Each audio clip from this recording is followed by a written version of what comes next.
37 honras vãs, 38 pregações. Está no Evangelho de Marcos, capítulo 1, versículo 38, sobre o título de Oração e Peregrinação na Galileia. Ele lhes disse, Jesus, vamos às aldeias vizinhas para que eu ali também pregue, porque para isso vim. Muitos usam esse versículo para dizer que Jesus veio apenas para pregar. Não está mentindo. Jesus veio para pregar, sem dúvida, mas o conceito de pregar do Cristo é diferente do nosso pregar. É isso que nós vamos ver. Então aqui nós estamos vendo que Jesus, nesse momento, que ele que ele chama os apóstolos para pregar, é só um conhecimento, um adendo a mais, para a gente entender a história. Ele estava na quarta vigília, porque os hebreus, eles dividiam em 4 vigílias, das 18 horas de um dia, quando o sol se punha, até as 6 horas da manhã do dia seguinte. Esse período sem sol, sem a luz do sol, eles dividem em 4 vigílias de 3 horas, cada uma. Então, das 6 às 9, das 10 à meia-noite, da meia-noite às 3, das 3 às 6 da manhã. Segundo os evangelistas, Jesus sai na quarta vigília, entre 4 e 6 horas da manhã. Ele está saindo para fazer essa pregação. É importante essas vigílias que nós vamos observando a contagem de tempo dos acontecimentos. Neste versículo, como Emmanuel nos diz, neste versículo de Marcos, Jesus declara ter vindo ao mundo para a pregação. Todavia, como a significação do conceito tem sido erroneamente interpretada, quer dizer, nós erramos a maneira como a gente interpreta pregar. É razoável recordar que, com semelhante assertivo, o mestre incluía no ato de pregar todos os gestos sacrificiais de sua vida. Nós temos uma dificuldade tremenda de entender, porque existe a palavra sacrifício e existe renúncia. Realmente, o sacrifício parece algo terrível, doloroso. É mais castigo do que superação. É mais castigo, punição, do que evolução. Sim e não. É que antes não se existia muito não se cobrava muito a palavra renúncia. Hoje, os cristãos estão adotando mais a palavra renúncia ao invés de sacrifício. Porque, segundo a própria psicologia, tudo que nós sacrificamos, cobramos. Não tem jeito. Sacrifício, cobra. Se você se sacrifica para fazer algo, você vai contar até o último centil de quanto te custou aquilo. E ai de quem não souber valorizar esse esforço seu. Você vai jogar tudo isso na cara da pessoa e vai cobrar até com juros e correção monetária, gerando essas crises de relacionamento. Quando alguém diz assim, eu me sacrifiquei do teu lado. Na verdade, você não deveria nunca se sacrificar por ninguém, nem por coisa alguma. Porque o sacrifício não melhora a evolução, o entendimento e a consciência de quem se sacrifica. Ele apenas martiriza a pessoa e deixa ela com uma sensação de vítima. E não há nada pior do que sermos vítima da vida, do relacionamento, do trabalho, da religião e vítima de Deus, né? Então, por que nós trocamos pela palavra renúncia? Porque a renúncia é o amor em ação. É quando eu escolho algo mais difícil, eu tenho direito Eu posso fazer algo fácil, da maneira mais simples, da maneira mais tranquila.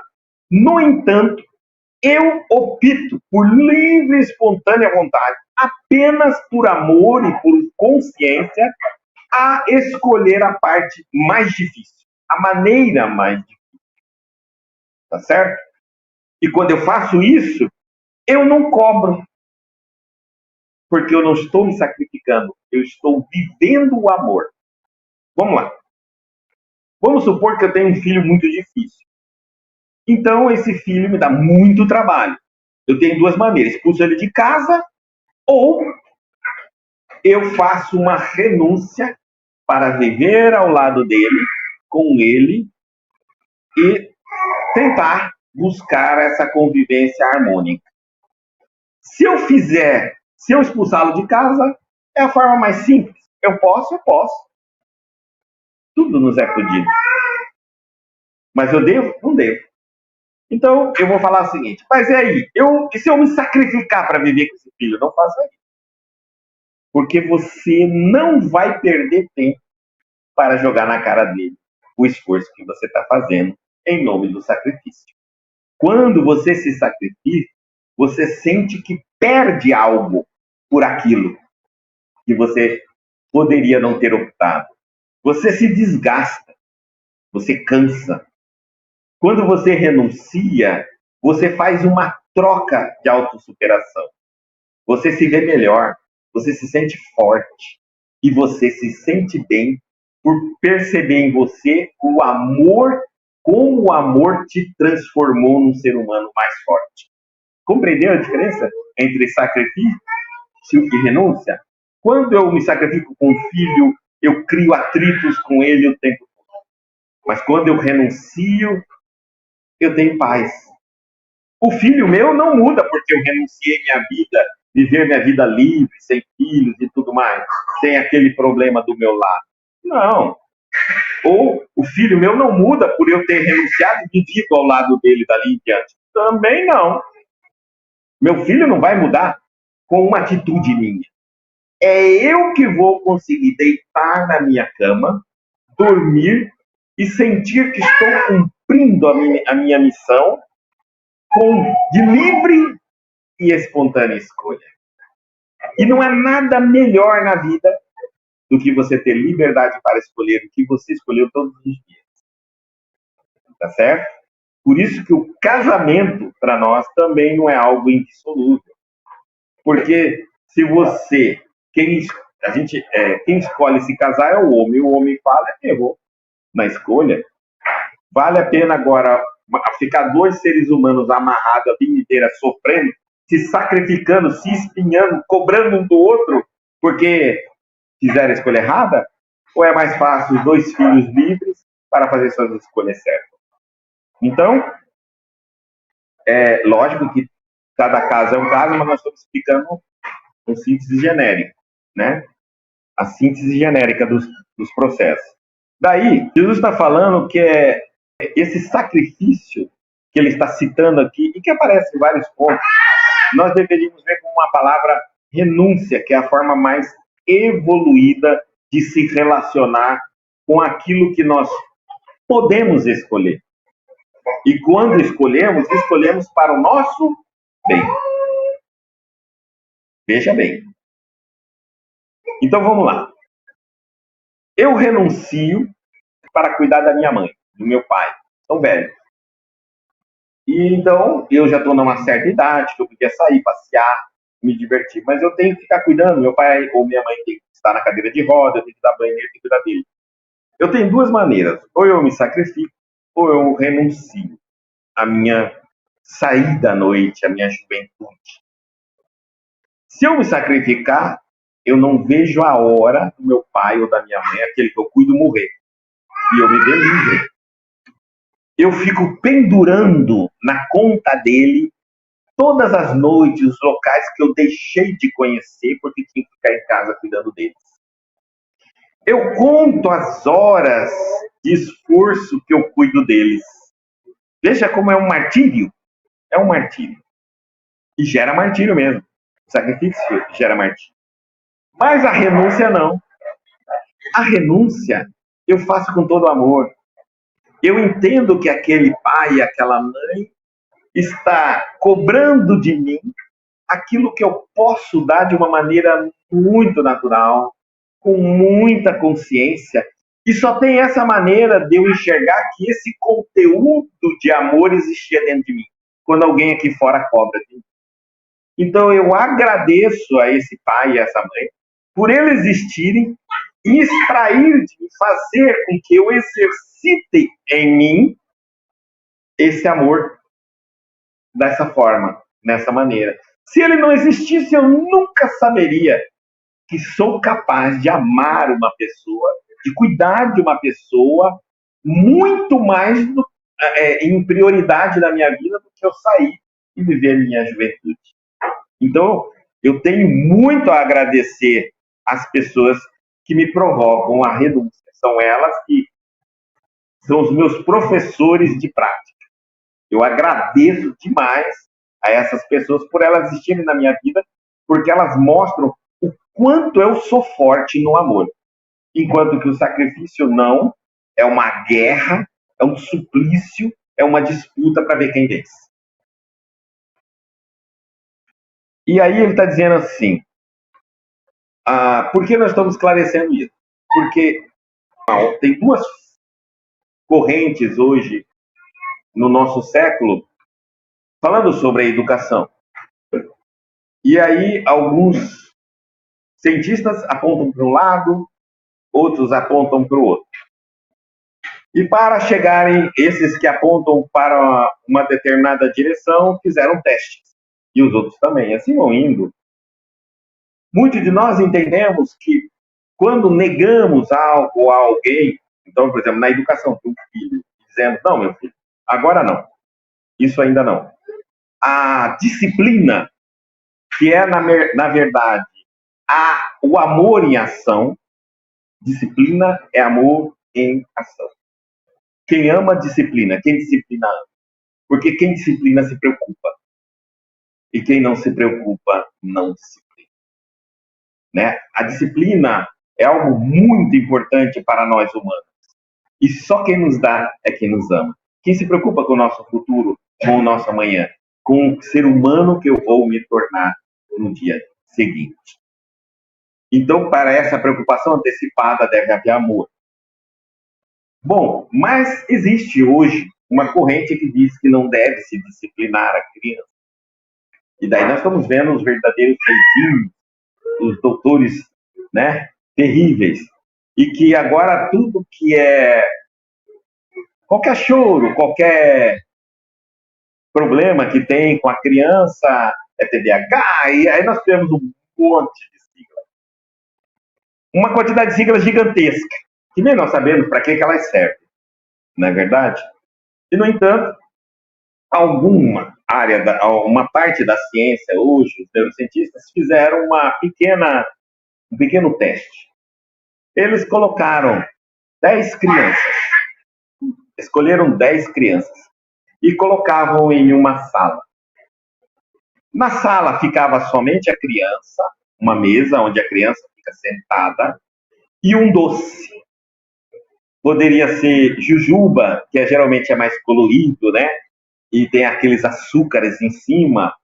E dizia para a criança assim, simples, uma por uma, não coma esta jujuba. Agora, se você não comer, amanhã vai ter mais. Só isso. E saía da sala e ficava filmando. Bom, é natural. Entre 10 crianças, uma ia lá, brincava, outra pegava, outro isso, outra aquilo. Mas, enfim, umas comeram. Então, depois eles acompanharam essas crianças e perceberam que as crianças que têm um padrão mental desenvolvido de renunciar a algo imediato, agora, por algo amanhã, elas têm mais sucesso na vida. Elas conseguem fazer escolhas melhores na vida dela, porque elas não são alimentadas pelo emocional do desejo imediato, que é onde nós nos arrebentamos constantemente por não pensar no futuro, no amanhã, nas chamadas consequências do ato de hoje. E com vista nisso, eles começaram a mapear a juventude atual e perceberam que muitos jovens perderam a noção dessa chamada consequência. Eles são como crianças que quando vê a jujuba e alguém diz assim, não come agora, guarda, que amanhã você vai ter mais. Eles não entendem amanhã nem que vai ter mais. Eles entendem que eu quero agora, eu vou comer agora. Compreenderam? Então, por que isso? Porque de um tempo para cá, as gerações novas foram diminuindo a quantidade de disciplina dada. E com isso nós criamos os jovens mais impetuosos, teimosos, irresponsáveis, inconsequentes. Por quê? Eles não conseguem entender amanhã. Não faça isso agora. Amanhã você vai se arrepender. Não existe. Eu quero agora, eu faço agora, mesmo que eu me arrependo no amanhã. Bom, arrependo nada. Me arrebento. Porque muitos nem se arrepender. Se arrepende porque o arrependimento depende do orgulho ou da humildade. Então tem isso também. Então imagina um jovem sem disciplina e orgulhoso. Deus me livre. Ele vai se arrebentar e nunca vai achar que está errado. E ninguém vai conseguir ajudar. Então, a disciplina está voltando a uma forma de educação de amar. Dizer não é muito importante. É tão importante quanto dizer sim. E para eu saber, é importante eu saber hoje quanto que eu digo, de quantas palavras eu digo sim, quantas palavras eu digo não. É um tempero. Se eu retiro sim e só falo não, perde sentido. Se eu retiro não e só falo sim, também perde sentido. O sim só tem valor porque existe o não, e o não só tem valor porque existe sim. E nós, que somos seres inteligentes, entendemos isso. Né? Gostamos de tudo que é equilibrado. Mas não vamos esquecer que o equilíbrio vem da disciplina. Daí, quando Jesus fala assim, vamos pregar a todos os gestos sacrificiais, inclusive da sua vida, que Jesus está dizendo que ele incluía os gestos sacrificiais, porque com essa geração que está se formando de jovens, de pessoas que não conseguem, porque não foi dado a ela a maturidade de lidar com a disciplina, não foi dado a disciplina. Então, elas não conseguem, não é que elas não querem. Às vezes você diz assim, esse jovem é teimoso. Não, ele é mal educado. Porque ele foi educado de maneira errada. Não é que ele é uma pessoa teimosa e cabeça dura. É que não ensinaram a ele as consequências das escolhas, os limites estabelecidos. Então, como ele vai desenvolver se ninguém do lado, que as pessoas que eram responsáveis para dar a ele, não deram? E aí a sociedade quer cobrar. Eles vão dizer, não entendo, para mim vocês são chatos. Pega no meu pé e etc. Lógico. Como você vai cobrar o que você não deu? Então, esses mesmos jovens vão se tornar adultos. E como eles vão aceitar a renúncia para a evolução? De um certo momento, imagine uma população inteira de jovens iguais a que eu estou dizendo. Que tudo é imediatista. Eu quero agora, põe a mão. Mesmo que eu diga assim, se você comer tudo isso, seus dentes inteiros vão cair. Ele come. E cai todos os dentes. E ele não está nem aí. Se você usar droga, você vai morrer. Ele usa até morrer. Se você roubar, você vai para a cadeia. Ele vai, mas ele continua roubando. Entenderam? Como você vai dizer para esse jovem que não tem amanhã, que não tem esperança, que não existe isso dentro dele, não faça o mal, porque o mal tem consequência. Tenta. Tenta dizer a um jovem, dizer assim, não roube, porque isso aí pode o quê? Eu quero um celular igual aquele. Eu vi o fulano andando na rua, tá dando bobeira, eu tomei. Como você vai falar para ele? Ele não pode pegar o celular de outra pessoa. Você está dando bobeira. Não tem como falar. Não foi dado a ele disciplina. Não foi dado a ele responsabilidade nem consequências dos atos. Como eu vou cobrar?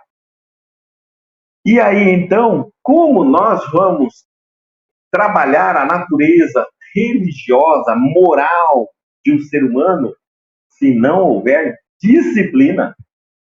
A indisciplina, a falta de saber o que está errado, de ser maduro para encarar as consequências do ato errado, faz com que nós nos tornemos pessoas inconstantes. Há muitos jovens que não conseguem parar no emprego porque eles não aceitam a disciplina do horário. É uma disciplina. Ele chega atrasado, vai embora. Xingam o patrão na hora de conversar. Eles não toleram. Eles dizem, eu não levo desaforo para casa. Quem não leva desaforo para casa não para emprego algum. Compreenderam? Quando nós vamos observar gerações anteriores a essas, nós vamos perceber que era mais fácil lidar com os jovens. Porque eles sabiam quando você dizia não, agora não. Antes, tá certo que eu não estou dizendo que aqui é correto, mas até para ir ao banheiro, você tinha que pedir ao professor da escola, levantar a mão, e ele é que dizia a hora que você vai no banheiro. Se hoje em dia você fizer isso, meu Deus do céu. Tá certo? O que nós estamos fazendo é destruindo uma geração inteira. Jovens, adultos que não vão aceitar o comando nem de Deus. Não vão. Como eles vão aceitar? Imagina que se você falasse isso um dia assim, meu filho não pode matar, Deus não permite. Ele vai te dizer, mas quem é Deus para permitir alguma coisa? Fulano está me perturbando, eu não quero mais encontrar com ele, eu vou matar ele, mata mesmo. Simplesmente assim.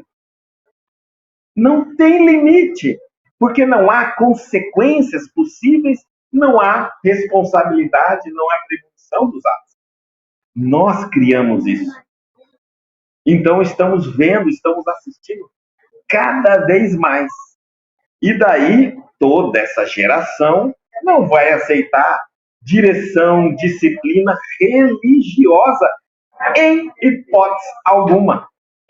Se o pai não manda nele, se a mãe não manda nele, se o professor não manda nele, se o Estado não manda nele, Deus vai mandar? Esse tal de Jesus, ou de Buda, ou de Zoroastro, ou de Krishna vai mandar? Ninguém manda em mim, ele vai dizer assim. E vai achar que isso é ser livre. Vai dizer, eu sou livre. Bom, por que precisamos entrar nesse título? Porque Jesus pregar, o ato dele pregar é incluindo gestos sacrificiais da sua vida. Quando a gente lembra, fala, cita Jesus, a gente está citando um ser extremamente obediente, disciplinado, doado e fiel à lei de Deus. Compreenderam por que nós estamos falando sobre isso? Como eu preciso primeiro entender se eu consigo ser obediente ao meu pai e à minha mãe. Se eu consigo ser obediente às leis do meu país. Se eu consigo ser obediente, olha, existem tantas coisas, até eu chegar na lei de Deus. Mas aí nós temos os jovens que nunca aprenderam isso. Como? Estão vendo por que nós estamos encontrando enorme problema? E não é TDAH, TDA, um monte de nome, de sigla. Educação. É limites. Vou dar mais um exemplo. Eu, parado na fila de um supermercado, na minha frente, uma menina de mais ou menos uns 3, 4 anos. E ela começou a querer, estava com fome. Nós estávamos no supermercado, a fila era grande. E então, imediatamente, vem a mãe e passa para o pai, que estava cuidando do carrinho, um monte de pacotinho de batata frita, daqueles pacotinhos, e refrigerante, daquelas pituquinhas. A menininha ficou doida, né? E começou a comer. Olha, gente. Olha a qualidade da comida. Cuidado. Tomem cuidado. A criança não tem como escolher, mas eu tenho. Eu sei o que é. Isso vai de consciência. Não é de religião. É de saber das consequências. Quando eu começo a internalizar a disciplina das consequências, eu penso muito antes de falar, antes de agir, antes de comer, antes de fazer, antes de viver, antes de vestir. Você sabia que consequência tem até no vestir? É, tem até no vestir.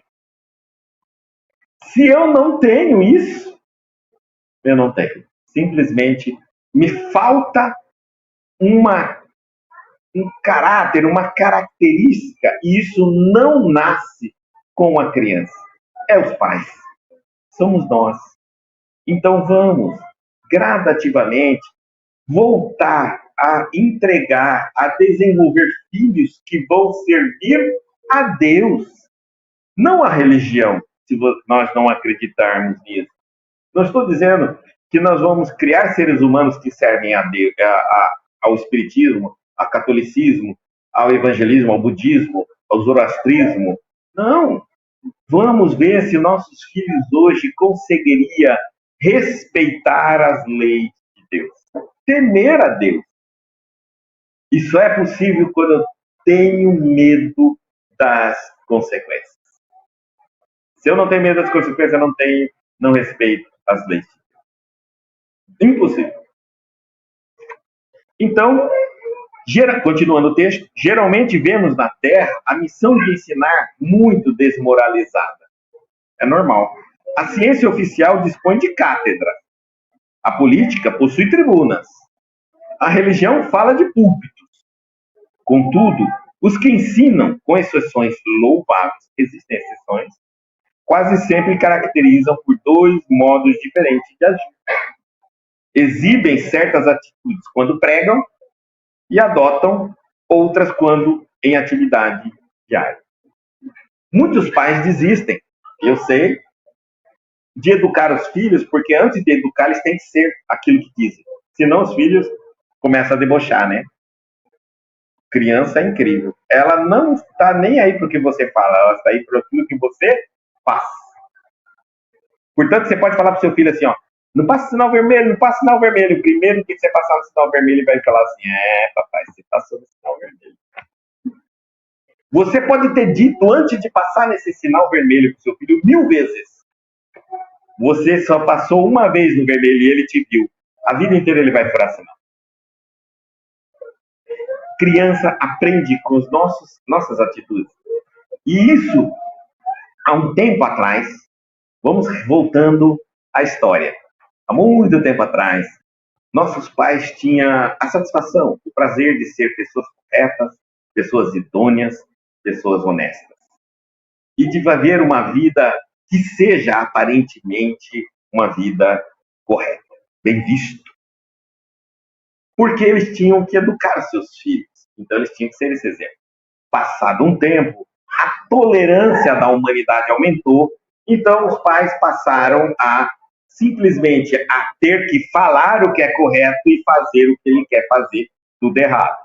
A tolerância aumentou muito mais, agora os pais não precisam nem falar, nem fazer, nem ensinar nada para os filhos. Então, quando a gente afrouxa a disciplina, a gente afrouxa desabrocha o compromisso que temos com o futuro. Se eu sou uma pessoa que não penso no amanhã, que não penso nas consequências, que não tenho disciplina, como eu posso pensar no meu filho no futuro? Não vou pensar também. Ele vai ser igual a mim. Se eu quero, eu pego. Se eu não posso pegar pelo bem, eu pego pelo mal. Enfim, ganha-se, vence o mais forte, o mais esperto. E ponto final. Entenderam? Então nós precisamos também aprender gradativamente.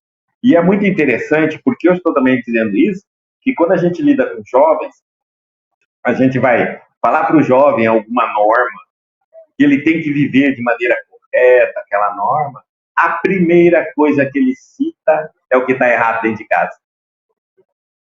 E é chocante, porque você pensa que vai ensinar o jovem, e você pensa, porque ele não sabe, na verdade, os pais já ensinam errado. E vou dizer mais algo que vocês vão ficar mais chocados ainda. Nós tivemos casos de ter que ensinar na evangelização o que é correto, e pais virem reclamar no centro espírita que os filhos estavam cobrando dos pais agirem correto como eles aprenderam na evangelização. Então, eles estavam cobrando do ensinamento da evangelização. Como você vai entender uma sociedade como essa? Como? E o Cristo é a representação em pessoa e física do sacrifício. Ele se sacrificou para obedecer o Pai, as leis de Deus. Mas nós, e nem nossos filhos, não se sacrificam por nada. Absolutamente nada. O egoísmo é tão grande que imagina se ele vai se ele tem que... Antigamente a gente pensava assim, não vou fazer isso porque eu vou matar meus pais de desgosto. Olha só! Não existe mais filho que pense em pai e mãe para fazer alguma coisa. Que morra de desgosto, porque é bobo. É incrível. Como nós estamos deixando essa flexibilidade, né? Eu falo que a sociedade está muito flexível, relaxou demais os laços da educação e acabou virando o que nós estamos vendo. Então, para hoje nós termos um espírito evoluído, encarnado na nossa sociedade, e que ele nasça preservado do processo de obediência, de respeito, moral, educação, vai ter que ser selecionado uma família nessa terra, porque a maioria não está nem aí. E ímpeto da nossa sociedade de impor aos jovens o imediatismo fazem com que hoje nós temos menos formação na faculdade. Por quê? Porque eu não paro, eu não estudo, eu não termino um estudo, nem curso. Você pega um jovem hoje e fala assim, vou te pagar o curso, é 40 dias, ele não chega nem no 40. Ele larga do curso. E você fica bobo. Porque ele não consegue ter disciplina. Se ele pegar um emprego, ele não passa 6 meses no emprego. Nada. Tudo que dá a ele disciplina, que cobra, que chama ele em um padrão de comportamento, ele escapa. Ele não fica, ele não se mantém. E aí onde está o nosso erro? Não ter dado a disciplina. É mostrar aos jovens que toda escolha, ele é livre para escolher. Depois escolhido, termina, assume até o fim a sua escolha. Depois ele muda, mas termina o que iniciou. Isso vai fazendo uma... Olha, todas as vezes que nós iniciamos qualquer coisa, seja luta, seja esporte, seja curso, seja estudo, qualquer coisa, e largamos pela metade, parece que não é nada. Parece que eu sou uma pessoa de opinião. E porque eu imediatamente já tenho dois mil motivos para ter largado isso. Mas existe uma coisa na nossa consciência que é a cobrança. E aí o que acontece? Isso se volta contra nós, dizendo incapaz.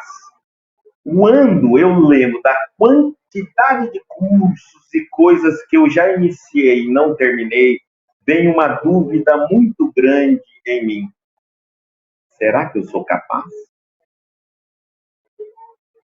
A nossa capacidade está pela experiência que eu adquiro e chego ao fim. Eu posso jogar fora o que eu fiz até o fim, mas não dá nem para jogar fora o que eu não terminei. Então fica sempre uma dúvida. Eu sou capaz ou não sou capaz? Tudo isso está depondo contra mim, contra a minha autoestima, contra o meu progresso, contra o meu desenvolvimento. Então, tentar sempre, eu entrei no meu curso da faculdade errada, termina, depois joga fora, não usa mais, mas termina. Mas eu vou perder tempo. Nunca se perde tempo. Nunca se perde tempo. Porque nenhum conhecimento você joga fora. Nunca perde tempo. Mas termina, né? Eu entrei na luta, vai até o fim. E nós precisamos voltar à ideia de antigamente, que tudo que nós escolhemos por livre e espontânea vontade chegue ao fim. Termine, mesmo que não sirva para nada, mas carregue com você a satisfação de dizer: eu escolhi jogar fora. E não, eu não tive nem a chance, eu larguei antes. A coisa é tão deprimente que eu fico até com vergonha, depois de um certo tempo, ter colecionado muitas coisas que eu larguei pela metade. Eu nem conto para as pessoas. Você vê que é algo que a própria consciência acusa a pessoa. Você já viu alguém com toda a alegria sentar assim e contar para você, numerando todas as coisas que ela iniciou e não terminou? Ninguém. Você vai descobrindo com o tempo, até ela vai dizendo: eu não sei. Começa a perceber que tem algum problema. Eu não consigo terminar as coisas que eu começo. Tá vendo? A nossa consciência faz isso. Então, para que não carregue isso, termine. Termina. Terminando uma coisa, você com o esforço que você fizer para terminar uma escolha mal feita, você vai ver o esforço, a dificuldade, o empenho, você vai pensar melhor em escolher outro. Se você abandona, você não pensa duas vezes em escolher errado novamente. Porque você acha que abandonar, largar pela metade, é um fator de escolha. É uma das saídas que você tem. E não é uma das saídas. Em todos os relacionamentos. Se eu começo um relacionamento, esse relacionamento está errado, larga. Vou para outro. Esse relacionamento está errado, larga. Eu começo a carregar tantos relacionamentos mal sucedidos que eu não quero enfrentar nenhum problema de relacionamento. Tá certo? Tudo que eu abandono, tudo que eu não luto por, tudo que eu não vou até o fim, eu não tenho a experiência total daquilo. Eu não desenvolvo. Eu desenvolvo simplesmente um padrão um vício de comportamento, que é abandonar, largar pela metade e desistir. Isso é fracasso. Olha, isso tudo muitas vezes começa lá atrás. Lá no começo, desde pequeno, a aula de natação que não terminou e que acabou nadando sozinho. Natação a gente fala porque é bem pequenininha, né? A luta, que às vezes entrou e nunca chegou, passou para a faixa branca, passou para a faixa luz e já largou. Entendeu? A quantidade de coisas que vai fazer, por exemplo, eu quero tocar violão, já tem um violão. Já os pais já tá até o violão. Ele nem começou a primeira corda, já não fez nenhuma audiência, né, musical, e já deu para ele o violão. Aí o que acontece? Ele faz uma semana, 2 semanas de violão e larga. Aí ele já passou pro piano, já falou. Você vai perceber que essas pessoas têm um certo padrão. Tende a gostar de uma área e transitam nas áreas sem se aprofundar.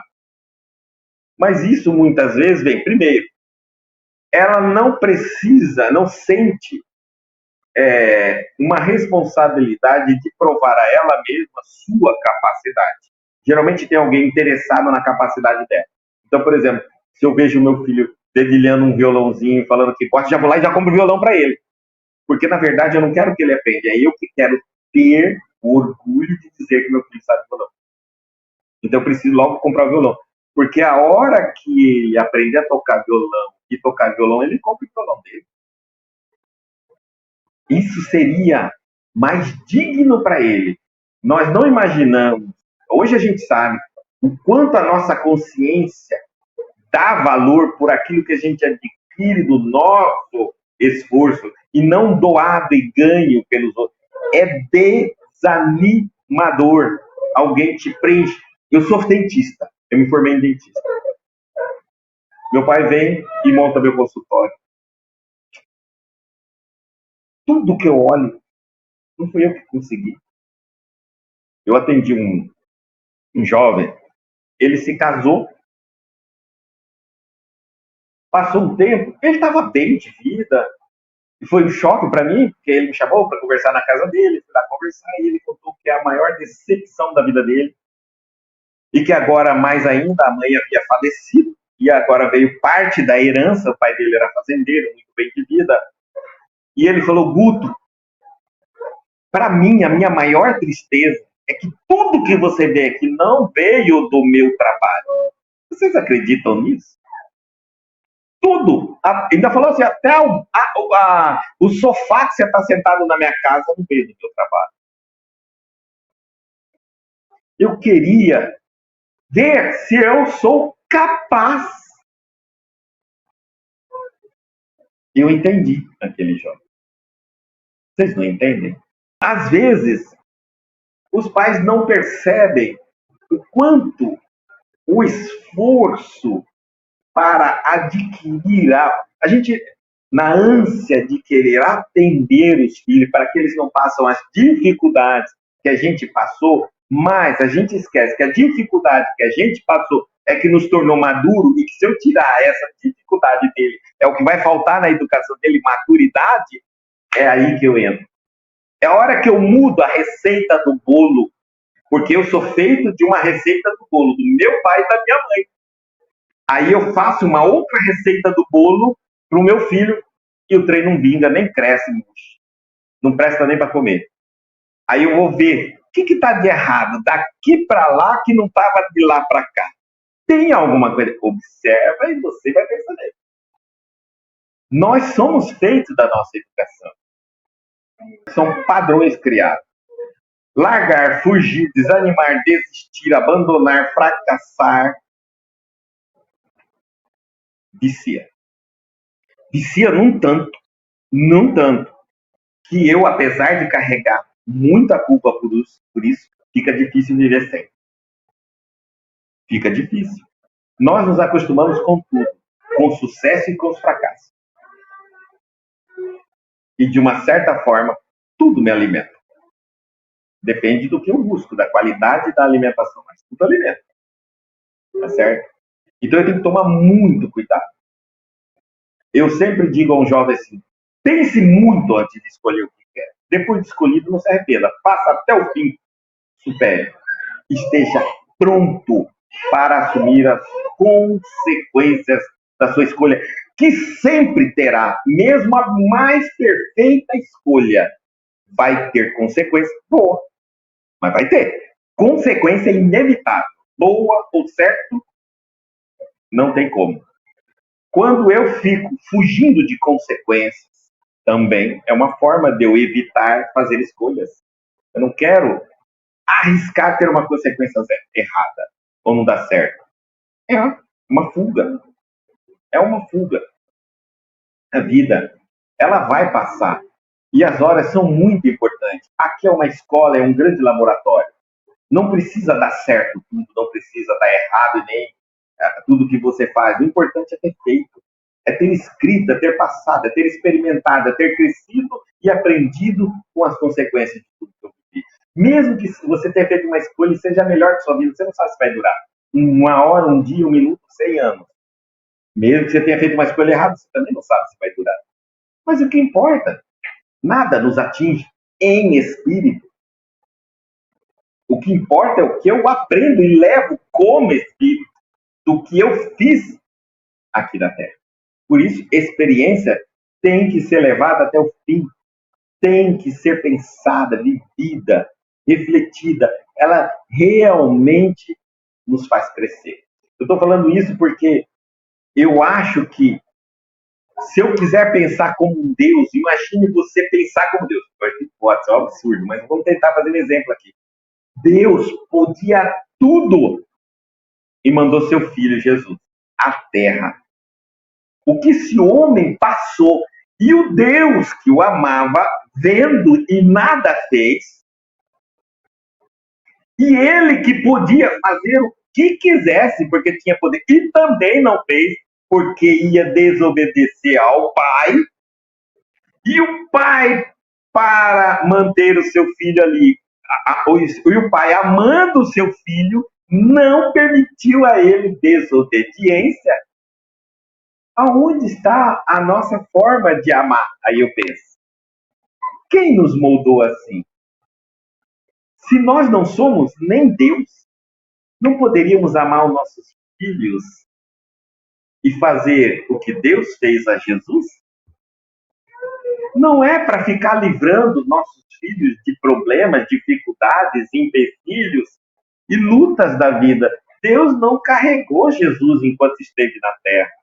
Ele viveu cada item conosco. E ele poderia nem ter enviado. Jesus enviou. Compreenderam o que eu quero dizer, assim, a comparação?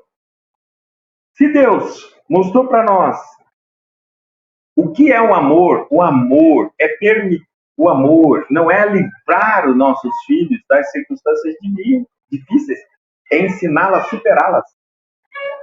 Não é impedir que eles escolham, é superar as más escolhas e saber usufruir das boas escolhas.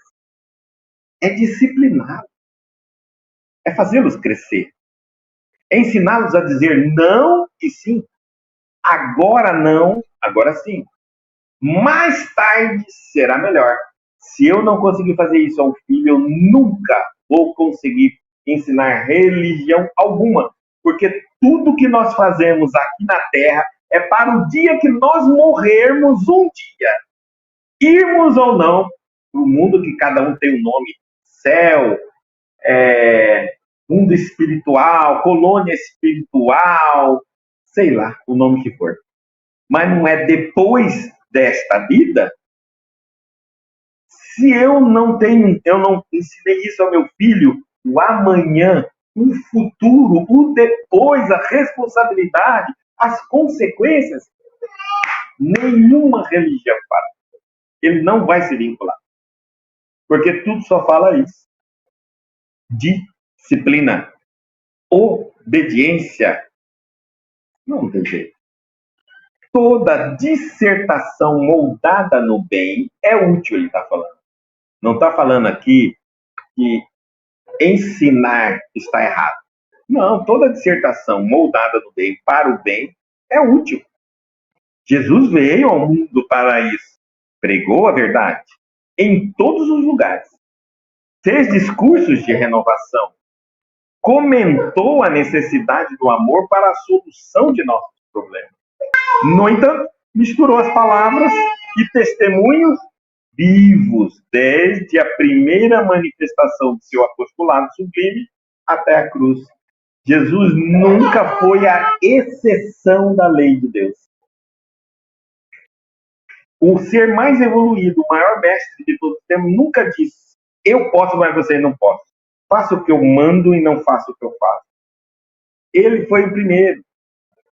Por isso ele era perfeito. E por isso ele é um dos espíritos tão evoluídos. Então, se eu digo a uma pessoa, se você quer realmente evoluir, crescer e entrar no reino do céu, primeiro, obediência. Você tem que ser obediente. Obediente a quê? A lei de Deus. Sem isso não tem jeito. Fiel à lei de Deus. Custe o que custar. Senão não vai ter jeito. Senão você está querendo um céu que te aceite como você é. E não um céu que espera você transformado da maneira possível para aceitá-lo. Por pregação, portanto, o mestre entendia igualmente os sacrifícios da vida. Ensinar um jovem, prepara-se, jovem. Isso é valer. Desde criança vai dizendo, ouça não, agora não, ainda não, por enquanto não. Não é o melhor para você. Faça seu filho sentir-se bem com isso, sentir-se amado com essas palavras. Nossa, papai e mamãe falou não para mim. Nossa, como ele me ama. Não, meu filho. E eu estou te dizendo não porque te amo. E eu gostaria de dizer sim, não, porque eu sei que o meu sim te faria mal. Como eu te amo, digo não, todo amor, toda alegria no meu coração. Eu não preciso estar bravo para dizer não. Eu não quero te dar castigo, por isso eu digo não. Eu não quero te punir porque eu digo não. Eu quero dizer, eu te amo, mas ainda não é o momento que eu digo não para você. O não e o amor é a mesma coisa. Eu te amo, não e sim, é tudo igual. É formas de relacionar amorosamente. Por que eu estou dizendo isso? Porque eu não tenho que ficar nervoso para dizer não. Não, não. E aí quando eu falo sim, e toda vez que eu digo não é não, então é óbvio que eu não gosto do não. Mas mostre para o seu filho lindo, abraça e diga, não filho, ainda não. Papai, você não ama? Amo muito, por isso eu vou dizer 2 não. Seguido, não por amor, não por eu acreditar que o meu não é o amor em você. E o que eu ganho com isso? Lá na frente você vai entender. Ah, como eu via isso dos adultos, né? A gente era criança, passou essa fase, que tinha muitas coisas que a gente ia fazer usando para isso aqui não é para criança, não. Quando você crescer, é para você. Interessante. Ah, hoje em dia não usam mais isso. Tudo é das crianças. Não é isso? Outra frase que a gente parou de usar, isso não é brinquedo. Pode parar aí. Vai brincar com seus brinquedos. Criança tem brinquedos pensados, inclusive fiscalizado pelo Inmetro, para ver se não tem pecinha inadequada, se engole, se dá choque, se perde, se corta, aí a criança vai brincar com qualquer coisa. Ah, não tem sentido isso, né? As empresas pagam uma fortuna para fiscalizar os brinquedos para lançar no mercado. E de repente a gente vê as crianças brincando com qualquer coisa. Não. Isso não é brinquedo, não é de criança. E era muito tranquilo. Porque cada vez que a gente ouvia o não, era porque tem alguém nos observando, cuidando de nós. Não era bacana? Hoje em dia isso acabou. Eles podem tudo. E ele está falando, por pregação, portanto, o mestre entendia igualmente os sacrifícios da vida. Se você passar por uma vida sem se sacrificar, sem renunciar, sem limites, você não viveu a vida. E quanto mais limites você tiver, mais terá vivido intensivamente a vida. Agora calma. Você fala, Guto, está errado. Não estou falando da vida física, óbvio. Estou falando da vida espiritual. Vamos lá. Chico Xavier. Quantas boates ele conheceu? Quantas meninas ele pegou? Vocês estão entendendo o que eu estou falando? Quanto jogo de futebol ele assistiu? Você está vendo? Quantas renúncias? Quantos sacrifícios? Materiais. Espiritual, ele evoluiu. Saber o que é verdade, concreto e real e o que é ilusão é a primeira coisa que o espírito que tem consciência sabe. Ele sabe o que é ilusão do que é real. E ele jamais troca algo real por uma ilusão. Não troca. Por quê? Por quê? Porque ele sabe que lá na frente o que sobra é o real e as ilusões desaparecem. Muito bem, então vamos lá. Chico não conhecia nenhuma boate. Sabe quantos planetas Chico conheceu pessoalmente? Nós nem a Lua sabemos. Compreenderam? Bom, aí nós vamos falar assim, Chico não tirou um diploma de faculdade. Sabe em quantos idiomas ele escrevia? E quantos assuntos ele falou? Ele não saía quase de casa. E sabe quantos espíritos nobres ele conhecia, inclusive tanto filósofos, políticos, quanto religiosos? José Bonifácio, Rui Barbosa. Quem de nós não gostaria de um dia ter conversado com ele? Eles tinham em companhia. Os tinha em companhia. Compreenderam? Por quê? Porque ele sabia o que é real do que é ilusão. E se ele tivesse investido na ilusão, ele mal e mal conheceria Minas Gerais, Rio de Janeiro. Compreendeu? Que a gente consiga ter esse discernimento. Se nós estamos investindo, gastando tempo em ilusão ou na realidade. Às vezes, essa ilusão faz da gente pequeno nesse mundo, mas enorme do outro lado. E como a nossa vida do lado de lá é a nossa vida imortal, o que adianta a gente ser grande nesta vida? Às vezes lutamos tanto para esta vida. E quando quase estamos chegando lá, chamam a gente do outro lado. Olha, eu conheço um monte de gente assim. Mas agora que eu ia viver minha vida, Guto? Pois é, você esqueceu que a sua vida não era imortal desse lado, né? Ela é imortal do outro lado. Você devia ter se preparado, planejado, investido, trabalhado para a vida do outro lado. Agora você estaria bem, porque quando te chamou, você ia ter 300, a média que a gente faz entre 300 e 400 anos do lado de lá e volta de novo para viver 70, 80, 90, muitos 100 anos. Eu acho que é um bom investimento. Finalmente, enviando-nos divino ensinamento nesse sentido, conta-nos o Evangelho que o Mestre vestiu uma túnica sem costura na hora suprema do Calvário. Na época, vocês devem saber que as túnicas eram costuradas. E cada vez, dependendo da hierarquia da pessoa, era uma qualidade de túnica. Os tecidos vinham importados da Índia, da Mesopotâmia, né? Então, era algo bonito de se ver. Jesus estava usando a mais simples... Na verdade, era um pano jogado no corpo dele, né? Só com a cabeça cortada que passava o pano. A túnica estava descosturada. Isso é visto como um mendigo, um nada, um João Ninguém. Tá certo? Ele que foi o maior, o mais evoluído espírito que pisou neste planeta. E às vezes a gente se vê querendo até ser maior do que ele, querendo ser mais do que ele. Por que ele deu esse exemplo tão duro e tão drástico para nós? Ele não foi ninguém da política, nem um famoso da religião, não abriu seita, não abriu religião alguma, não fundou igreja alguma, né? Ele não foi um filósofo famoso, não escreveu livro nenhum. É incrível, mas deixou-nos a verdade, viveu a verdade. É para que a gente veja entre tudo que ele fez e comparar conosco. Será que eu estou vivendo em verdade, de verdade, a vida?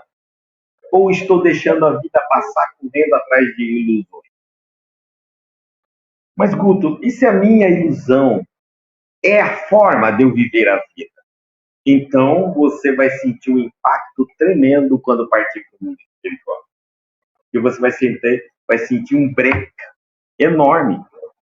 E não é nada que é mais um sentimento de derrota que eu ter passado a vida lutando por algo que não tem valor algum do outro lado e que vira deboche do outro lado. Deboche. André Luiz, quando dizia que era médico na Terra, os obsessores riam dele. Que médico? Medicina não tem valor alguma no mundo espiritual. Ninguém te pergunta o que você é, nem o que você tem do outro lado. Só te pergunta quem é você. Então, nós estamos aqui para enriquecer essa qualidade do que somos, de experiência, de aprendizado, de bondade, de ações benéficas. Nós estamos aqui para crescer e, junto com o nosso crescimento na busca daquilo que é bom para nós, transmitir a todos os nossos filhos e amados que estão do nosso lado, vendo muitas vezes eles preocupados, se apegados, deprimidos, ansiosos com a vida material, quando você diz, calma, está tudo calmo, tudo tranquilo. Pensa também na vida espiritual. Se você equilibrar uma vida espiritual, se viver buscando esse equilíbrio, naturalmente tudo se equilibra aqui fora, porque você tira a ansiedade, diminui essa aflição interna, o medo desaparece, você pode ver com mais clareza, fazer escolhas melhores, conseguir chegar até o final de tudo aquilo que você escolheu. Enfim, você vai viver de uma qualidade de vida melhor só dedicando-se à espiritualidade. E você não vai deixar de viver a vida na Terra. Você só não vai vivê-la indisciplinadamente, dando maior prioridade para as coisas materiais do que para as coisas espirituais. Só isso, mas vai viver. E não vai sentir-se frustrado. E nem menor do que ninguém.